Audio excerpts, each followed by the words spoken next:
ಇದು ನನ್ನ ಮೊದಲನೇ ಸಿನಿಮಾ.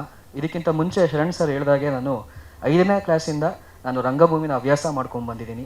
ಅದಾದ ನಂತರ ಹೈಯರ್ ಸ್ಟಡೀಸ್ ಆದ ನಂತರ ಟೊರೊಂಟೊ ಫಿಲಮ್ ಸ್ಕೂಲ್ನಲ್ಲಿ ಸಿನಿಮ್ಯಾಟೋಗ್ರಫಿ ಆ್ಯಂಡ್ ಆ್ಯಕ್ಟಿಂಗ್ ಡಿಪ್ಲೊಮಾ ಪಡ್ಕೊಂಡು ಇಲ್ಲಿ ಬಂದು 2-3 ಸಿನಿಮಾದಲ್ಲಿ ಚಿಕ್ಕ ಚಿಕ್ಕ ಪಾತ್ರ ಮಾಡಿ ಡಿಪಾರ್ಟ್ಮೆಂಟ್ಗಳಲ್ಲಿ ವರ್ಕ್ ಮಾಡಿ ಇವತ್ತು ಪುರುಷೋತ್ತಮನ ಪ್ರಸಂಗದಲ್ಲಿ ಪುರುಷೋತ್ತಮನಾಗಿ ನಿಮ್ಮ ಮುಂದೆ ಬರ್ತಾ ಇದ್ದೀನಿ. ಈ ಸಿನಿಮಾ ಬಗ್ಗೆ ಹೇಳ್ಬೇಕಂದ್ರೆ, ಈ ನನ್ನ ಕ್ಯಾರೆಕ್ಟರ್ ಬಗ್ಗೆ ಹೇಳ್ಬೇಕಂದ್ರೆ, ಪುರುಷೋತ್ತಮ ಎಲ್ಲರಲ್ಲೂ ಒಬ್ಬೊಬ್ಬ ಪುರುಷೋತ್ತಮ ಇದ್ದಾನೆ. ಎಲ್ಲ ಮನೆಯಲ್ಲೂ ಒಬ್ಬೊಬ್ಬ ಪುರುಷೋತ್ತಮ ಇರ್ತಾನೆ. ಏನೋ ಒಂದು ಮಾಡಬೇಕು, ಔಟ್ ಆಫ್ ದ ಬಾಕ್ಸ್ ಏನೋ ಒಂದು ಅಚೀವ್ಮೆಂಟ್ ಮಾಡಬೇಕು, ತನ್ನ ಫ್ಯಾಮಿಲಿಯ ಕೀರ್ತಿಯನ್ನು ಮೇಲ್ಗಡೆ ಎತ್ಕೊಂಡು ಹೋಗ್ಬೇಕು ಅನ್ನೋದು ಒಂದು ಪುರುಷೋತ್ತಮನ ಆಸೆ. ಅದೇ ರೀತಿ ನೀವು ಟ್ರೈಲರ್ ನೋಡಿದಾಗ ನನಗೆ ದುಬೈಗೆ ಹೋಗ್ಲಿಕ್ಕೆ ಆಸೆ. ನಾನು ದುಬೈಗೆ ಹೋಗ್ಲಿಕ್ಕಿಂತ ಮುಂಚೆ ಏನೇನು ಸಿಚುವೇಶನ್ಸ್ ಫೇಸ್ ಮಾಡ್ತೀನಿ ಅನ್ನೋದೇ ಪುರುಷೋತ್ತಮನ ಪ್ರಸಂಗ. ಸೊ ಇದೇ ನನ್ನ ಫಿಲಮ್ಮು.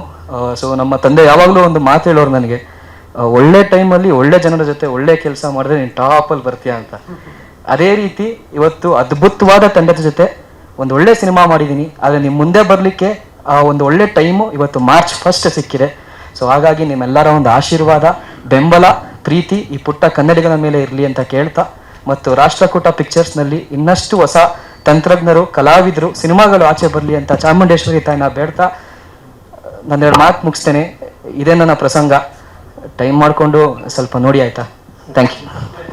ಸ್ವಾದಿಷ್ಟತೆಯ ಸ್ವಾದ, ತಾಜಾತನದ ಆಹ್ಲಾದ, ಉತ್ತಮ ಆರೋಗ್ಯ ಮತ್ತು ಹೆಚ್ಚಿನ ರೋಗ ನಿರೋಧಕ ಶಕ್ತಿಯ ವೃದ್ಧಿಗೆ ಈಗ ನಿಮಗೆ ಸಿಗುತ್ತಿದೆ ಉತ್ತಮ ಗುಣಮಟ್ಟದ ಪೌಷ್ಟಿಕಾಂಶ. Shri Vaidik millet health mix. ಇದು ಸಿರಿಧಾನ್ಯಗಳ ಸಂಪತ್ತು.